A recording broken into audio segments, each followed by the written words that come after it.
Ang Diyos hindi bingi. Kahit anong gawin mong pananalangin, pagka ginagawa mo mali, masama, tinasadya mong gumawa ng masama, hindi nakikinig ang Diyos kapatid.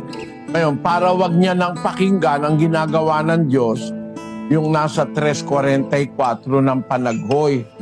Tinakpan mo ang iyong sarili ng alapaap na anupat hindi makadaan ang anumang panalangin. Tatakip na lang ang Diyos ng sarili niya para wag niyang mapakinggan.